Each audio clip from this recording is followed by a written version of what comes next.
Je crois que vous voulez ajouter quelque chose. Gégé, vous venez mettre les choses au point avec l'une des grandes gueules que vous avez pu entendre tenir certains propos. Michel, bonjour. Oui, bonjour. Bienvenue Michel, vous êtes à la retraite, vous étiez responsable d'immeuble HLM, vous êtes en Haute-Garonne. À qui voulez-vous parler Michel? À Étienne, je vous prie. Alors allez-y, il vous écoute attentivement, il a l'œil vif de l'aigle. Bonjour. Bonjour. Je voulais simplement vous dire que ce que vous avez dit tout à l'heure est un peu faux, parce que moi je peux vous dire que la rentrée scolaire sert pratiquement 9 familles sur 10 à se meubler, c'est-à-dire télé, canapé, machine à laver et tout ce que vous voulez, quoi.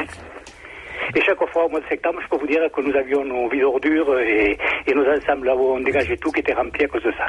Alors Étienne. Oui, enfin bon, vous avez votre témoignage. Ben, oui, et puis j'ai fait ça pendant 21 ans, donc je peux vous dire que ça fait un petit moment que je le fais. Et puis j'ai 60 ans, donc... Non, mais moi je pense pas que les gens reçoivent cet argent et que immédiatement ils vont acheter des fournitures scolaires avec. Hein.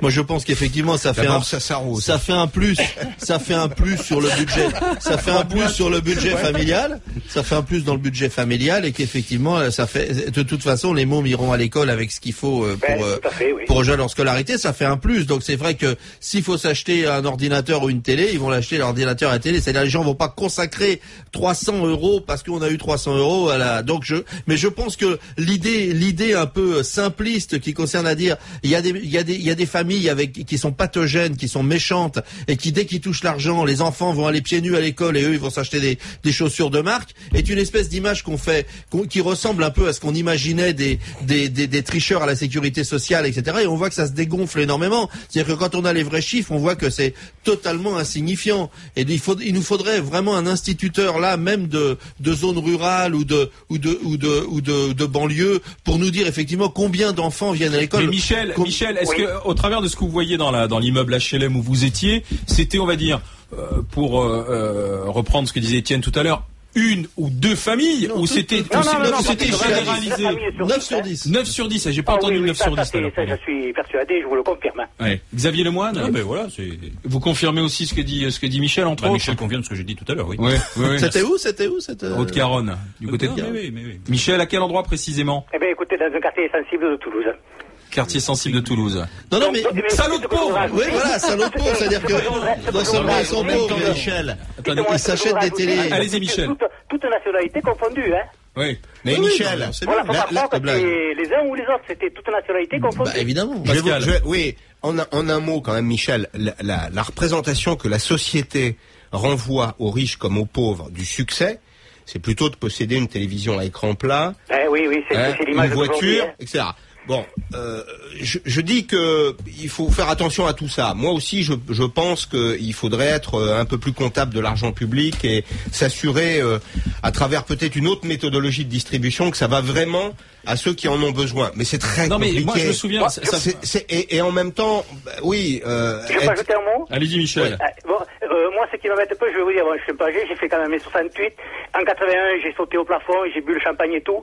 Et je peux vous dire qu'aujourd'hui, je crois que la droite et la gauche, c'est pour moi à mettre tous dans le même sac. Et au revoir, quoi. Tiens, justement, Michel. Pour qui voterez-vous, Michel? La question à 1 euro symbolique. Pour qui voterez-vous en 2012? Alors, je vais vous dire comment je vais et je vote. Vous allez peut-être vous estaffer de rire. Je vais dans l'isoloir, quand il reste les deux derniers en route. Je mets 2 enveloppes, je mélange et j'en mets une aux autres et l'autre je la déchire.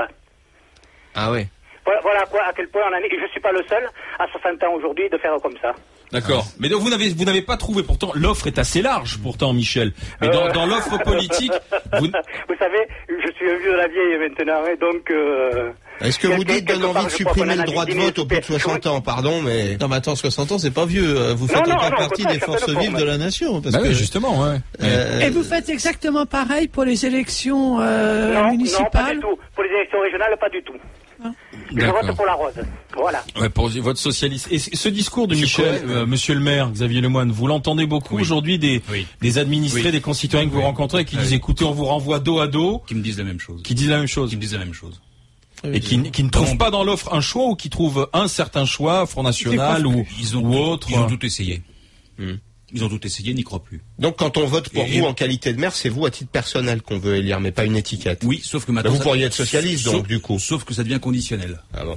et que de plus en plus, si je n'ai pas résolu le problème de la personne dans l'instant, ma crédibilité est totalement effacée. On résume le boulot. Et voilà. Alors ce sont des gens qui ont donc en 2008 à 60% des voix m'ont élu premier tour, et là dans mon électorat, bon voilà, ils me disent monsieur le maire, maintenant ça c'est comme ça.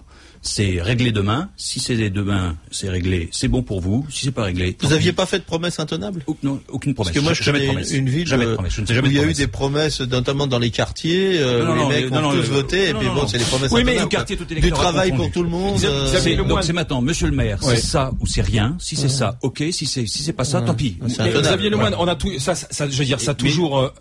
Le discours a changé. Ça a toujours existé. On va voir le maire ou l'adjoint en disant une place pour le petit parce qu'on l'a connu quand on était à l'école, ou on vous a connu, ou l'administré, un boulot, un logement, mais normalement l'action elle est collective. Mais aujourd'hui, ça ne suffit plus aux administrés de voir si globalement la ville est bien gérée. C'est ce qu'il y a au bout de ma rue qui m'importe, c'est ça. Absolument, et de manière extrêmement violente, et que leur dire, mais écoutez, je ne peux pas faire ça parce que j'ai telle et telle priorité globalement pour le développement de la ville et pour l'avenir de la ville.